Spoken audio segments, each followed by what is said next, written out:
नमस्कार विद्यार्थी मित्रांनो, KTHM ई लर्निंग या प्लॅटफॉर्मवर तुम्हा सर्वांचे पुन्हा एकदा स्वागत. या अगोदरच्या लेक्चरमध्ये आपण व्यावसायिक उद्योजकता स्पेशल पेपर 1 या विषयाच्या द्वितीय सत्रातील म्हणजेच चौथ्या सत्रातील प्रथम प्रकरणाला सुरुवात केली, ते म्हणजे सामूहिक उद्योजकता. या त्या लेक्चरमध्ये आपण सामूहिक उद्योजकता ही संकल्पना सविस्तर समजून घेण्याचा प्रयत्न केला आणि आज आपण आजच्या लेक्चरमध्ये सामूहिक उद्योजकता या पहिल्या प्रकरणातील स्वयंसहायता बचत गट ही संकल्पना सविस्तर समजून घेणार आहोत. या लेक्चरमध्ये आपण स्वयंसहायता बचत गटाचा अर्थ व उत्पत्ती समजून घेणार आहोत. त्याचबरोबर स्वयंसहायता बचत गटाच्या व्याख्या जाणून घेणार आहोत. त्यानंतर स्वयंसहायता बचत गटाची वैशिष्ट्ये, आर्थिक आणि सामाजिक अशा दोन प्रकारची वैशिष्ट्ये आहे, तीही आपण या लेक्चरमध्ये समजून घेणार आहोत. त्यानंतर आजच्या लेक्चरमध्ये आपण स्वयंसहायता बचत गटाचा उगम कधी झाला हेही समजून घेणार आहोत आणि शेवटी स्वयंसहायता बचत गटाचे व्यवस्थापन कसे केले जाते हेही आजच्या लेक्चरमध्ये समजून घेणार आहोत. चला तर मग सुरुवातीला स्वयंसहायता बचत गट म्हणजे नक्की काय आहे त्याची प्रस्तावना थोडक्यात जाणून घेण्याचा प्रयत्न करूया. मित्रांनो, भारतीय लोक स्वभावातच कठोर मेहनत करणारे, व्यावसायिक आणि उत्साही आहेत. 60% पेक्षा अधिक लोक आजही शेती क्षेत्रावर अवलंबून आहेत. नैसर्गिक असमतोल व पाण्याचे दुर्भिक्ष्य यामुळे शेती क्षेत्रात काम करणारा मोठा वर्ग दारिद्र्यामध्ये आहे. भारतात जैवविविधतेचे प्रमाण अधिक असून केवळ भांडवलाअभावी ग्रामीण भागातील रोजगार निर्मितीच्या क्षेत्राला मर्यादा येतात. भांडवलाची समस्या ही फक्त भारतापुरती मर्यादित नसून जागतिक स्तरावर अनेक विकसनशील व अविकसित देशात हीच समस्या दिसून येते. कुटुंबातील उत्पन्नात महिलांचा सहभाग वाढविण्याच्या दृष्टीने जगामध्ये स्वयंसहायता बचत गटांची चळवळ लघुवित्त बचत गट, शेजार गट, स्वयंसहायता समूह गट या वेगवेगळ्या संकल्पनेतून साकार होत आहे. यानंतर आता आपण स्वयंसहायता बचत गटाची उत्पत्ती थोडक्यात बघूया.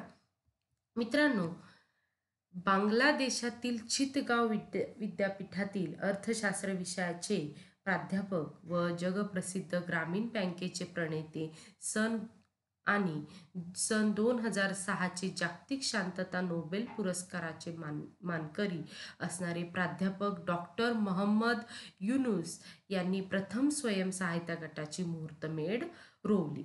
डॉक्टर युनूस यांनी बचत गटाच्या माध्यमातून सर्वसामान्यांनाही जगातील अर्थचक्राचे भागीदार बनवण्याचा यशस्वी प्रयोग करून दाखवला. त्यांच्या या प्रयोगातून जगात अर्थशास्त्राचे एक नवीन मॉडेल जन्माला आले. अल्प बचत गटाची संकल्पना प्रत्यक्षात आणून दारिद्र्य निर्मूलनाचा आदर्श ज्येष्ठ अर्थतज्ज्ञ, नोबेल विजेते डॉक्टर मोहम्मद युनूस यांनी निर्माण केला. प्राध्यापक डॉक्टर मोहम्मद युनूस यांचे कार्यकर्तव्य गौरवास्पद आहे. त्यांनी समाजातल्या दुर्बल घटकांचे जीवनमान उंचावण्यासाठी आणि ग्रामीण बँकेसारखी अभिनव कल्पना दीर्घकाळ सक्षमपणे राबवली. त्यांच्या अथक प्रयत्नांमुळे लक्षावधी अभावी जीवांच्या जीवनात अक्षय प्रकाश अवतरला आणि ही दीपमालिका जगभरातल्या लहान मोठ्या देशात उजळायला सुरुवात झाली. डॉक्टर मोहम्मद युनूस म्हणतात की गरिबी आवडते म्हणून कोणीही गरीब नसतो, तर योग्य संधी मिळत नाही म्हणून तो गरीब होतो. संधी मिळाली तर तो दारिद्र्याचा पिंजरा तोडून समाजात सन्मानाने डोके वर काढू शकतो. यानंतर आता आपण स्वयंसहायता बचत गटाचा अर्थ थोडक्यात बघूया. मित्रांनो, भारतात ग्रामीण देश आहे व भारत हा ग्रामीण देश आहे व जवळपास 60% पेक्षा अधिक लोकसंख्या ग्रामीण भागात राहते. भारतीय ग्रामीण समाज व्यवस्था बऱ्याच प्रमाणात पुरुष सत्ताक पद्धतीची आहे. या समाज अवस्थेत उत्पन्नाच्या साधनावर पुरुष सत्तेचे वर्चस्व आहे. स्त्रियांचे परावलंबित्व कमी करण्याचा भाग म्हणून बचत गटाकडे पाहता येईल. आधुनिक समाजात व बदलत्या अर्थकारणात ग्रामीण भागात जीवन जगण्यासाठी उत्पन्नाच्या साधनास मर्यादा येत आहे. या सर्व गोष्टींचा विचार करता उत्पन्नाचे नवीन मार्ग उपलब्ध व्हावे स्त्रियांच्या हाताला काम मिळावे, बचत गटाची सवय विकसित व्हावी, आर्थिकदृष्ट्या महिला सक्षम व्हाव्यात, कुटुंबाची आर्थिक परिस्थिती सुदृढ राहावी व विकासाची जबाबदारी विभागली जाऊन स्त्रियांच्या श्रमाचेही योगदान मिळावे इत्यादी हेतूने बचत गटाची मोहीम सर्वच देशात फलदायी ठरली आहे. अशा या स्वयंसहायता बचत गटाचा अर्थ जाणून घेऊया. मित्रांनो, स्वयंसहायता बचत गट हे परस्परांना सहाय्य करण्याचे संघटन असून 10 ते 20 सभासदांचा समूह असून मदत करणे हे याचे मूलभूत तत्व आहे. दारिद्र्य निर्मूलन करणे आणि महिलांच्या आर्थिक, सामाजिक, शैक्षणिक, आरोग्य याबाबत सबलीकरण करणे ही 2 मूलभूत स्वरूपाची उद्दिष्टे स्वयंसहायता बचत गटाची आहेत. स्वयंसहायता बचत गटाला महिला बचत गट, समूह गट, शेजार गट, सूक्ष्म वित्त गट, स्वल्प वित्त समूह, स्वावलंबी बचत गट, काटकसर व कर्ज गट, दारिद्र्य रेषेखालील गट, पुरुषांचे बचत गट या विविध संकल्पनांतून स्वयंसहायता बचत गट निर्माण झालेले आहेत. यानंतर आता आपण स्वयंसहायता बचत गटाच्या व्याख्या बघूया. मित्रांनो, समान गरजा असलेल्या व्यक्तींनी एकत्र येऊन समान आर्थिक उद्दिष्टे व सामाजिक उद्दिष्टे साध्य करण्यासाठी एकाच प्रदेशात व एक भागातील व्यक्तींनी एकत्र येऊन समूह स्थापनावर उद्दिंगत करून स्वइच्छेने सहभागी होणे याला बचत गट म्हणतात. स्वयंसहायता बचत गटाची दुसरी व्याख्या आहे ती म्हणजे वैयक्तिक विकास, कौटुंबिक प्रगतीसोबत सामाजिक परिवर्तनाचे सामुदायिक प्रयत्न करणारा चमू म्हणजे बचत गट होय. तिसरी व्याख्या आहे ती म्हणजे आर्थिकदृष्ट्या कमकुवत, सामाजिक विकास वंचितांनी स्वेच्छेने एकत्र येऊन स्वनिर्णय, स्वबळावर स्वतःसोबत इतर सर्वांचा विकास करण्यासाठी एक दिलाने चालविलेला गट म्हणजे बचत गट होय. आणि चौथी व्याख्या आहे ती म्हणजे एकाच गावातील व वाडी वस्तीवरील समान आर्थिक, सामाजिक स्तरावरील समविचारी, समान गरजा असणाऱ्या 10 ते 20 महिलांच्या समूहास स्वयंसहायता बचत गट म्हणतात. यानंतर आता आपण या बचत गटाची आर्थिक वैशिष्ट्ये बघणार आहोत. त्यामध्ये पहिलं वैशिष्ट्य आहे ते म्हणजे सभासद संख्या. मित्रांनो, स्वयंसहायता बचत गटातील सभासदांची संख्या 10 ते 20 एवढीच मर्यादित असते. 20 पेक्षा जास्त सभासद असल्यास कंपनी कायद्याप्रमाणे नोंदणी करणे आवश्यक असते. पुढचं वैशिष्ट्य आहे ते म्हणजे रोखीचा व्यवहार. स्वयंसहायता बचत गटातील बचत आणि कर्ज व्यवहार रोखीने केले जातात. व्यवहार ज्ञान व व्यवहारातील पारदर्शकता हा उद्देश रोखीचा व्यवहाराचा असतो. पुढचं वैशिष्ट्य आहे ते म्हणजे खुले सभासदत्व. स्वयंसहायता बचत गटात स्वेच्छेने कोणीही सभासद होऊ शकतो. बचत गटात येण्यास कोणालाही सक्ती केली जात नाही. त्यानंतर चौथं वैशिष्ट्य आहे ते म्हणजे समान बचत. सर्व सभासद समान बचत करतात, दरमहा जमा होणाऱ्या रकमेतून कर्ज व्यवहार करतात, तसेच बँका गटांना कर्ज व्यवहारास मदत करतात. त्यामुळे स्वयंसहायता बचत गट आर्थिकदृष्ट्या सक्षम बनतात. पुढचं वैशिष्ट्य आहे ते म्हणजे काटकसर. सभासद आपल्या दैनंदिन उत्पन्नातून काटकसर करतात, आपल्या बचतीतून बचत गटाची निश्चित रक्कम जमा करतात. यानंतर पुढचं वैशिष्ट्य आहे ते म्हणजे लाभाचे समान वाटप. बचत गटाच्या व्यवसायाद्वारे तसेच व्याज स्वरूपात प्राप्त होणाऱ्या नफ्याचे सभासदांना लाभांश स्वरूपात समान वाटप केले जाते. त्यानंतर 7वं वैशिष्ट्य आहे ते म्हणजे स्वेच्छा नोंदणी. स्वयंसहायता बचत गटांना नोंदणी करणे सक्तीचे नाही, मात्र बँकेकडून आर्थिक गरज भागविण्यासाठी कंपनी कायद्यानुसार नोंदणी करावी लागते. त्यानंतर सहकार वृत्ती हे पुढचं आर्थिक वैशिष्ट्य आहे. स्वयंसहायता बचत गटात सहकाराचे प्रशिक्षण देण्यात येते. सभासदांचे प्रबोधन करून त्याच्यात एकीची भावना वृद्धिंगत केली जाते. 9वं वैशिष्ट्य आहे ते म्हणजे महिला बचत गटाचे प्रमाण अधिक. स्वयंसहायता बचत गटात महिला केंद्रीभूत मानून बचत गटाची स्थापना केली जाते. भारतात 90% पेक्षा अधिक गट संख्या महिलांची आहे. पुरुष बचत गटांची संख्या अतिशय मर्यादित आहे. आणि शेवटचं वैशिष्ट्य आहे ते म्हणजे वारसा हक्क. स्वयंसहायता बचत गटाच्या चळवळीमध्ये सभासद निवृत्त होतात तेव्हा त्यांच्या जागी त्यांच्या कुटुंबातील इतर व्यक्तींना वारसदार म्हणून नियुक्त करतात. यानंतर स्वयंसहायता बचत गटाची सामाजिक वैशिष्ट्येही आपण समजून घेणार आहोत. पहिलं वैशिष्ट्य आहे ते म्हणजे लोकशाही संघटन. मित्रांनो, स्वयंसहायता बचत गट हे लोकांनीच लोकांसाठी चालविलेले असतात. त्यामुळे त्यांचे संघटन लोकशाही मार्गाने असते. सभासदांच्या मतानुसार गटांचे संघटक व सहसंघटक यांची निवड होते. सभासदांचे भांडवल, जात, वंश या घटकांना अजिबात थारा नसतो. पुढचं वैशिष्ट्य आहे ते म्हणजे समान गरज. बचत गटात सर्व सभासदांच्या गरजा व उद्दिष्टे समान असतात. त्यांचा आर्थिक व सामाजिक स्तर सारखाच असतो. उद्दिष्टे समान असतात, त्यामुळे सर्वांना समान फायदा होतो. पुढचं वैशिष्ट्य आहे ते म्हणजे विश्वासाचे प्रतीक. स्वयंसहायता बचत गट हे एकमेकांच्या विश्वासाने चालणारे असतात. सर्व सभासद एकमेकांच्या विश्वासाने आर्थिक व्यवहार करतात, त्यामुळे सभासदांची फसवणूक होत नाही. पुढचं वैशिष्ट्य आहे ते म्हणजे हक्काचे व्यासपीठ. स्वयंसहायता बचत गट हे महिलांना एकत्रित करण्याचे चांगले माध्यम म्हणून त्यांच्या कला, कौशल्यांना व नेतृत्वाला चांगली संधी प्राप्त होते. महिलांचे प्रबोधन करण्याचे एक हक्काचे व्यासपीठ या बचत गटामुळे निर्माण होते. पाचवं वैशिष्ट्य आहे ते म्हणजे एकात्मतेची भावना. महिला सदस्य एकाच ठिकाणी राहणाऱ्या असल्यामुळे त्यांच्यात जवळीकता निर्माण होते. आस्था, आदर व आपुलकीची भावना निर्माण होऊन एकमेकांना सहाय्य, मदत करतात.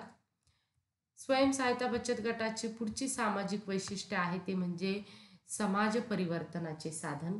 मित्रांनो, स्वयंसहायता बचत गटात महिलांमध्ये बचतीची सवय वाढते. बचत छोट्या मोठ्या व्यवसायात गुंतवली जाते. त्यामुळे कौटुंबिक पर्यायाने समाज आणि देशात परिवर्तन घडून येते.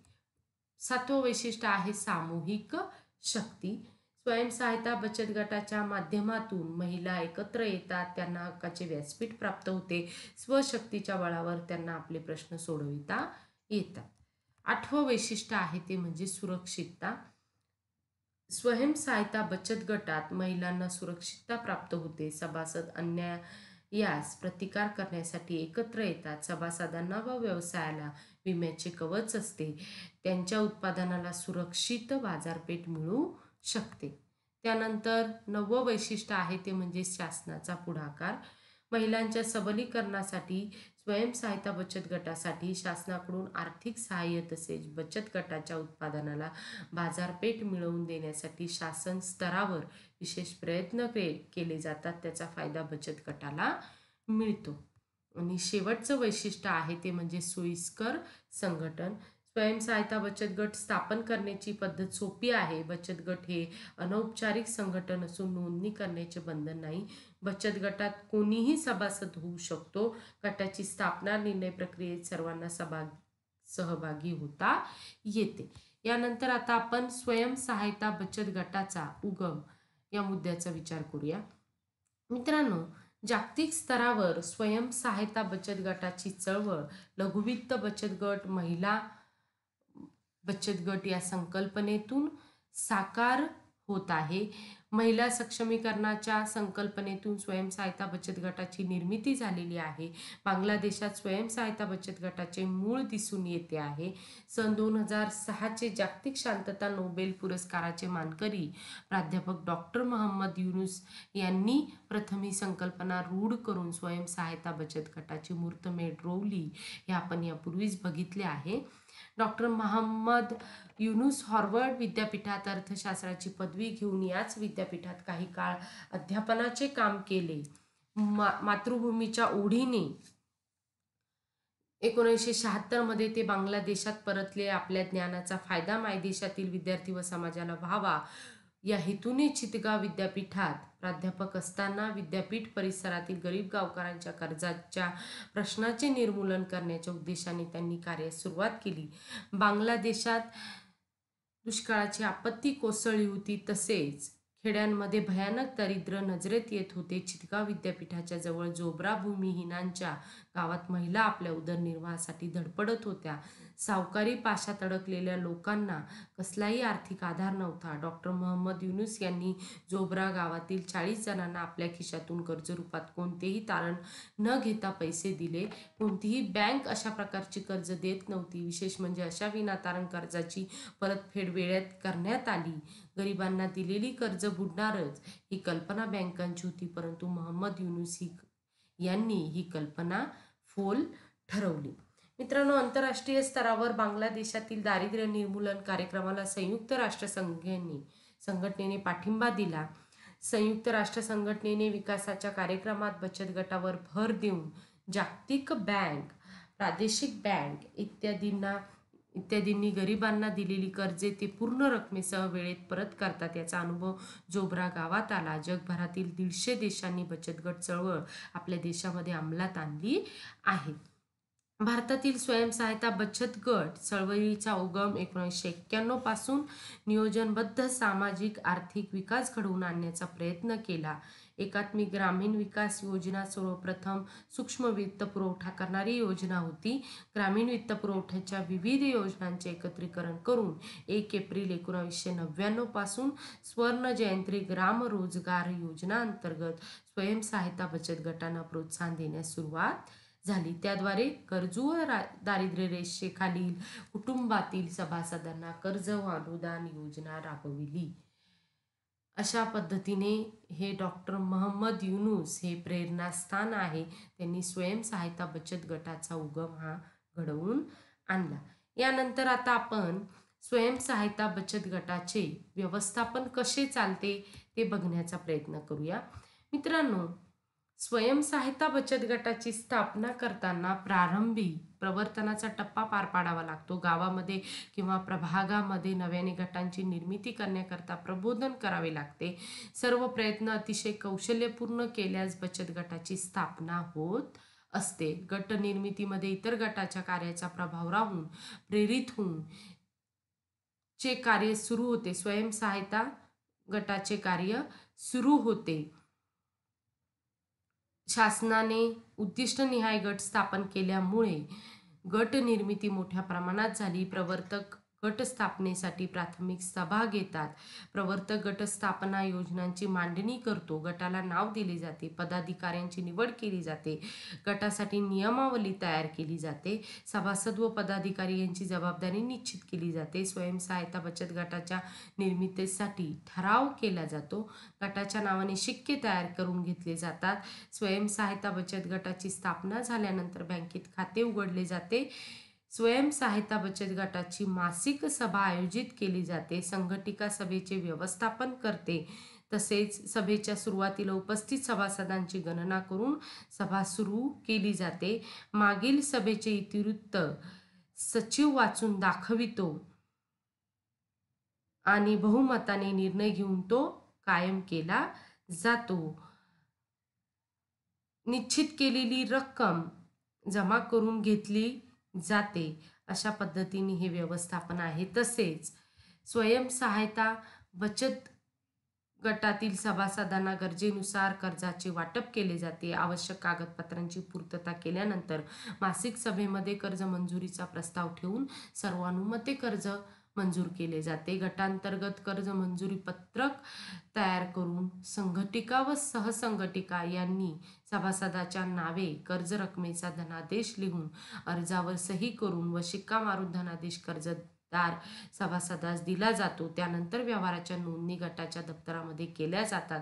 सभासदाचे व्यक्तिगत माहितीपत्रक, जमा खर्च नोंदी, सभासद खातेवही, सभासद पासबुक, तेरीस पत्रक, नफा तोटा पत्रक, विमा पॉलिसी नोंद इत्यादी बाबत दक्षता घेतली जाते. अशा पद्धतीने स्वयंसहायता बचत गटाचे व्यवस्थापन केले जाते. हे लेक्चर इथे संपते आहे. धन्यवाद.